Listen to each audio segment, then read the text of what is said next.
रीवा में फार्मेसी जांच की हलचल, जब कानून करुणा और कारोबार आमने सामने आए। नमस्कार, आप देख रहे हैं बिंद वसुंधरा समाचार। ग्वालियर में बच्चों की दर्दनाक मौत के बाद सरकार ने पूरे प्रदेश में मेडिकल दुकानों की जांच शुरू कराई। रीवा में जब प्रशासन की टीम पहुंची तो कई चौंकाने वाली बात सामने आई। कई दुकानों के रजिस्टर्ड फार्मासिस्ट मौजूद नहीं थे, कुछ दुकानों में एक्सपायरी दवाएं रखी थी और कई के लाइसेंस कागज अधूरे मिले। प्रशासन ने तुरंत कार्रवाई करते हुए कई दुकानों को सील कर दिया। लेकिन मामला यहीं खत्म नहीं हुआ। जांच में यह भी शक जताया जा रहा है कि कुछ जगहों पर एक्सपायरी दवाओं की पैकिंग बदलकर उन्हें फिर से बेचने की कोशिश की गई। अगर ये सच है तो यह बहुत गंभीर मामला है, क्योंकि यह सीधे जनता की सेहत से जुड़ा है। अब सवाल उठ रहे हैं, क्या हर एक्सपायरी दवा का रिकॉर्ड सही से रखा गया? क्या उन्हें नियमानुसार नष्ट किया गया या दोबारा बाजार में लाया गया? Rewa chemistry and druggist association ने कलेक्टर को पत्र लिखकर कहा कि वो निर्माता नहीं बल्कि पंजीकृत कंपनियों से खरीदकर दवाएं बेचते हैं। एसोसिएशन का कहना है कि एक्सपायरी दवाओं का रिकॉर्ड और नष्ट करने की प्रक्रिया पूरी तरह नियमों के अनुसार होती है। उन्हें प्रशासन से अपील की है कि जांच निष्पक्ष और ताकि निर्दोष दुकानों को नुकसान ना हो। वहीं प्रशासन का रुख साफ है, जनता की सुरक्षा से जुड़ा कोई भी समझौता नहीं होगा। अपर कलेक्टर सपना त्रिपाठी ने कहा कि जीवन से जुड़ी चीज़ों में लापरवाही बर्दाश्त नहीं की जाएगी। अब प्रशासन कंपनियों से दवाओं की वापसी और नष्ट करने के प्रमाण मांग रहा है। साथ ही कुछ दुकानों की आर्थिक जांच भी संभव है। रीवा की यह जांच अब सिर्फ दुकानों तक सीमित नहीं रही। यह सवाल बन गई है कि दवा कारोबार कितना पारदर्शी है। क्या जांच सिर्फ दिखावा है या सच सिस्टम के भीतर छिपे खेल को उजागर करेगी? जनता अब सच्चाई का इंतजार कर रही है।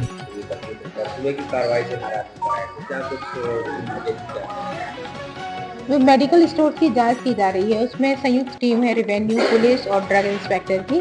उसमें आज हमारे जो रेवेन्यू ऑफिसर हैं, उन्होंने पाया कि कुछ दुकानों में लाइसेंस नहीं थे, फार्मासिस्ट नहीं थे, तो उनको कुछ बंद किया गया है। 400 दुकानों को बंद किया गया। इसके ही उसमें उपलब्ध विरोध में आज मेडिकल स्टोर वाले संचालक आए हुए थे, जिनसे बातचीत की गई है और आश्वस्त भी किया गया है कि ये कोई कार्रवाई गलत नहीं है, जनता के हित में है, जिससे कि सही दवाएं और सही रूप से संचालित हों स्टोर, सही दवाओं की जनता तक पहुँचे।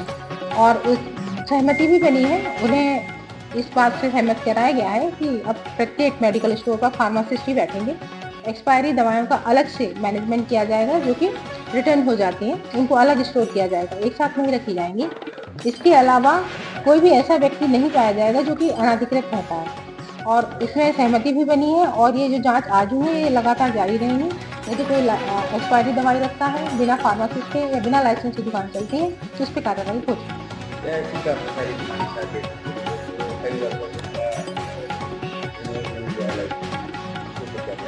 कार्रवाई होगी इस पर, जैसे जिसमें पास प्रतिवेदन आएंगे उनका कार्रवाई। अधिकारी अचानक पहुंचे दुकान पर, जांच पड़ताल की तो दुकानें बंद हो गई। उसके बाद सभी लोग आप लोग एकत्रित हुए, इसका विरोध भी किया था। जी। अभी कलेक्ट्रेट कार्यालय पहुंचे, क्या हम क्या चाहते हैं? आगे हम लोगों की थी कि मतलब एक मानवता के हिसाब से जांच की जाए। एडीएम मैम को हम लोगों ने ज्ञापन दिया है। एडीएम मैम ने आश्वासन दिया है कि किसी तरीके से आपके यहाँ मतलब एक अच्छे तरीके से लोग जांच करेंगे। 3 बिंदुओं पे जांच करेंगे, एक लाइसेंस में, एक फार्मासिस्ट और दूसरा एक्सपायरी। उसमें हम लोग भी सहमत हैं कि हम पूरी तरीके से आपका सहयोग करेंगे। अभी दिन में दुकानें भी बंद की है सभी लोग, क्या सारी अब दुकानें वही सुबह जो घटना हुई इस तरीके से जांच, अवैध तरीके से जांच चालू हुई, जो उसी के विरोध में हम लोग दुकानें बंद किए थे। क्या आगे कार्रवाई के बाद क्या आगे कल दुकानें खुलेंगी? आप क्या? नहीं, दुकानें तो आज भी कुछ खुल जाएंगी। अभी जो मैडम ने आश्वासन दिया है उसके हिसाब से हम लोगों को पूरा विश्वास है कि प्रशासन उस तरह की। अभी तक क्या कार्रवाई होती है कि जो आपको लगा अवैध? दुकानें 5, 6, 7 दुकानें करीब सील की गई हैं रीवा के अंदर, जिनमें छोटी छोटी गलतियां थी, छोटे छोटे पॉइंट पे, जो कि मतलब बिल्कुल समझाइश की बात छोड़ी जा सकती। जैसे फार्मासिस्ट नहीं है, 10 मिनट में फार्मासिस्ट आ गया, उतने में दुकानें सील कर दी। उसके लिए मैडम ने आश्वासन दिया है कि हम आप सबका इसमें सहयोग करेंगे। क्या नाम है? तरुण सिंह। कलेक्ट्रेट कार्यालय सामने पहुंचे, दुकानें से कई ऐसी शहर की दुकानें, बड़ी दुकान जो आपको बंद करके रखे हैं, क्या विरोध था आपका और क्या मांगे थी? और अभी प्रशासनिक अधिकारियों से बात की जाती? जैसा कि आप लोग भी सुबह से देख रहे हैं कि जो कार्यवाही का हम लोग विरोध कभी नहीं करते हैं। निरीक्षण के लिए सदैव केमिस्ट तैयार रहता है और निरीक्षण लेकिन जायज तरीके से होना चाहिए और सहयोगात्मक रवैये से होना चाहिए। हम लोग बराबर सहयोग करने के लिए तैयार हैं, लेकिन छोटी छोटी खामियां ढूंढ के कि जिनको बताया जा सकता है कि लाइसेंस उसके पास है, वो पेपर दिखा रहा है, अब उसमें डिस्प्ले नहीं किया तो उसको बोला जा सकता है डिस्प्ले कर दो, लेकिन इसके एवज में कि दुकानें बंद कर दो, चाबी लेके चले जाना, ये हम मानते हैं कि ये अच्छी बात नहीं है और इतना सहयोग प्रशासन को भी दुकानदार के साथ करना चाहिए, क्योंकि हम जायज तरीके से दवाइयां बेच रहे हैं, कोई अवैध व्यापार नहीं कर रहे हैं और जनता की सेवा में निरंतर तत्पर रहते हैं, चाहे कोविड काल रहा हो, चाहे आज का समय हो। एक्सपायरी दवा को लेकर क्या बात है? नहीं, एक्सपायरी दवाई को लेकर नहीं है। एक्सपायरी दवाइयों का ये है, सदैव केमिस्ट को और फार्मासिस्ट को रख रखाव का ज्ञान होता है, तो एक्सपायरी दवाइयां हम लोग अलग से ही रखते हैं। अभी मैडम से भी बात हुई तो उन्होंने कहा कि अलग से उसका केबिन बनाइए। केबिन तो नहीं, लेकिन हम लोग अलग से कार्टन बना के और रखते थे, उसको अलग से लिखा जाता था कि expiry goods not for sale, जिससे हमारे लड़कों को भी, काम करने वाले लड़कों को भी मालूम होता है ये एक्सपायरी गुड्स है, इसको अलग ही रखना है। और महीने में एक बार एक्सपायरी दवाइयां वापस जाती हैं होलसेलर के माध्यम से कंपनियों को, वो हम लोग हमेशा करते हैं। लेकिन जो आज जांच टीम गई थी, उनका कहना था कि इसको क्यों रखे हो, एक एक पत्ते वापस करो, जो कि संभव नहीं है। बस इतना ही सहयोग हम चाहते थे कि हमारे पास जाएं, सम्मानजनक तरीके से जांच करें और जांच के लिए सदैव हम लोग उसमें सहयोग करने के लिए तैयार हैं, कतई किसी को दिक्कत नहीं है जांच से। फार्मासिस्ट को लेके क्या बात है? फार्मासिस्ट को लेके यही हुई, ये तो पुराना नियम है, फार्मासिस्ट का कोई नया इशू नहीं है। फार्मासिस्ट को दुकान में रहना चाहिए, जिसकी देखरेख में ही दवाइयों की बिक्री करनी चाहिए, उसमें हम लोग सहमत हैं। अलग बात है कि वो 5 मिनट 10 मिनट के लिए कहीं गया हुआ है, तो उसमें सक्षम लड़के रहते हैं, प्रोपराइटर रहता है, योग्य व्यक्ति हैं, सब बराबर दुकानदारी करते हैं। मैं सतीश मिश्रा, MPCDA का जोनल सेक्रेटरी। दुकानों की जो है ऐसी जांच की जा रही है जैसे हम लोग कोई अपराधी हो, हम दवा विक्रेता नहीं, हम अपराधी हो। उसी के विरोध में हम लोग यहाँ पर खड़े हुए हैं, एकत्रित हुए हैं।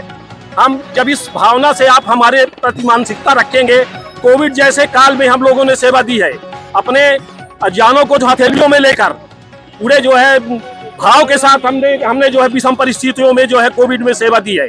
ऐसे विषम परिस्थितियों में सेवा देने के बाद जो हमको ये परिणाम मिल रहा है कि कहीं जो है कोई बच्चा मर गया, छिंदवाड़ा में खटखरी में कोई बच्चा मर गया, क्या हम दवा कंपनी थोड़ी है, हम दवा बनाते नहीं है, हम दवा विक्रेता हैं। हमारा ये निवेदन है, जो भी जांच की जाए मानवीय संवेदनाओं को ध्यान में रखते हुए, ड्रग एंड कॉस्मेटिक एक्ट का ज्ञान है हम लोगों को, हम लोग मैक्सिमम पालन करते हैं, काहे कि हमारी रोजी रोटी उससे जुड़ी हुई है। तो इस कारण अनुरोध है, शासन प्रशासन इंटेंशनली जो है हम लोगों के ऊपर दबाव बनाता है, ऐसा व्यवहार कर रहा है जैसे हम लोग डकैत हो, डाका उका डाल रहे हैं। इसके विरोध में हम लोग यहाँ इकट्ठा हुए हैं और हम पूरे रीवा जिले की दवा की दुकानों को बंद करने की अपील की है। जब तक हमारे जो है हमारी इस वातावरण को जो अनुकूल नहीं कर दिया जाता है, तब तक हम बंद, खुले रहने से क्या मतलब। कई दुकानों में फार्मासिस्ट नहीं है, जबकि जो सूबे के डिप्टी CM है उन्होंने भी इस बात को लेकर कल उन्होंने बयान जारी किया है कि हर दुकान में फार्मासिस्ट का होना अनिवार्य है। हमारा निवेदन ये है, कोई नया बयान नहीं है, मंत्री महोदय का बयान कोई नया बयान है। ड्रग एंड कॉस्मेटिक एक्ट में है कि रिटेल दवा की दुकानें फार्मासिस्ट के द्वारा ही संचालित होती हैं, उनका ड्रग लाइसेंस ही फार्मासिस्ट क्वालिफाइड पर्सन के माध्यम से मिलता है। हमारा ये निवेदन है कि फार्मासिस्ट भी सामाजिक प्राणी है, उसके भी जो है नात रिश्तेदार है, कोई खत्म होता रहता है, बाजार चला गया, नगर निगम चला गया, किसी प्रशासनिक काम से चला गया, किसी व्यक्तिगत काम से चला गया, 2 घंटे 3 घंटे 2 दिन 3 दिन, ये मानवीय संवेदना होती है। 20 साल से उसमें सहायक जो लड़के होते हैं 20 साल के अनुभवी होते हैं, उनको जो है फार्मासिस्ट से भी ज्यादा ज्ञान होता है, आपको बता देता हूँ। तो मानवीय संवेदना यदि आप नहीं रखेंगे तो अपन एक कदम जो है सेवाएं नहीं दे सकते हैं। हम जो है इस भूमिका में भयपूर्ण माहौल में हम जो है अपनी जो है सेवाएं नहीं दे सकते। शशि मिश्रा हूँ, महासचिव हूँ दवा विक्रेता संघ का। निरीक्षण हो रहा है, उससे आपको कुछ समस्या नहीं, निरीक्षण ना हो,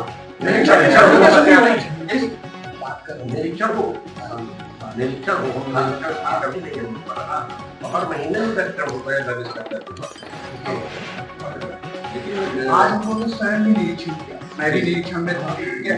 मिश्रा जी दुकान का निरीक्षण मैंने किया, मैंने और 2-4 दुकानों का निरीक्षण किया। एक दुकान में मैंने पाया कि पत्नी के नाम पे लाइसेंस है और पति बैठ के दुकान चला रहे हैं और दुकान को सील भी किया गया है। मैंने उसका निरीक्षण किया। तो यदि निरीक्षण और कमियां पाई जाएंगी तो कार्रवाई तो होगी, एक बात। दूसरा, लोगों की जान का खिलवाड़ तो नहीं किया जा सकता है। आपके दुकान में तो पूरी जांच हुई, कोई हमें कुछ कमी नहीं पाई, तो आपकी दुकान के साथ ना तो किसी प्रकार किसी के साथ अभद्रता की गई, ना कुछ ऐसा किया गया। यदि लेकिन यदि किसी जगह पर ऐसा आप लोगों को ऐसा लग रहा है, नहीं रहा सर, हो ही रहा। क्या हो रहा है? हो रहा है जैसे आज इंदिरा मार्केट साइड को गए थे, वो जैसे पीछे एक्सपायरी लगती है, बैटरी में लगती है, उसके कारण दुकान बंद करती है। आप दुकान को स्टाफ खड़े थे, वही लोग सब कर रहे हैं। ड्रग एक्ट पे कहीं पे नहीं लिखा हुआ है। इस चीज से सब लोग दहशत में हैं, सब लोग जो सही काम कर रहे हैं वो दहशत में 200 लोग खड़े हुए हैं।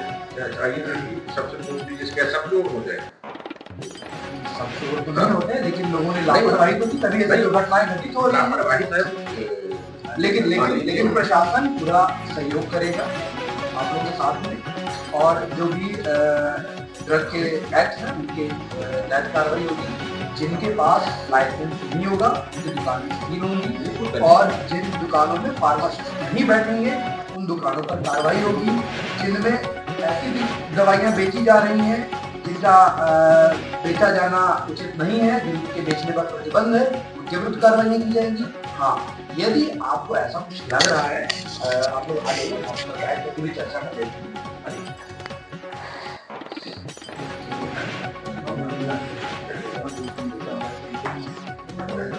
बाकी लोग बाहर हैं।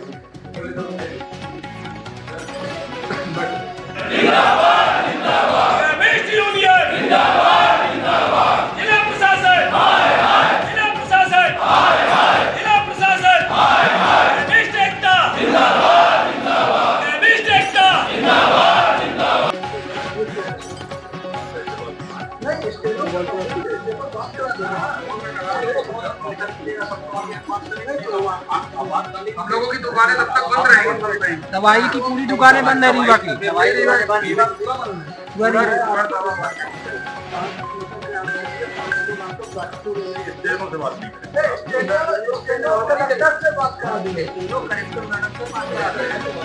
हमारे भाई ठीक है, कलेक्टर मैडम का नंबर तो हम लोगों के पास नहीं। आप वो ज्ञापन लेके आ रहे हैं और इस तरह की बात कर रहे हैं, वो आप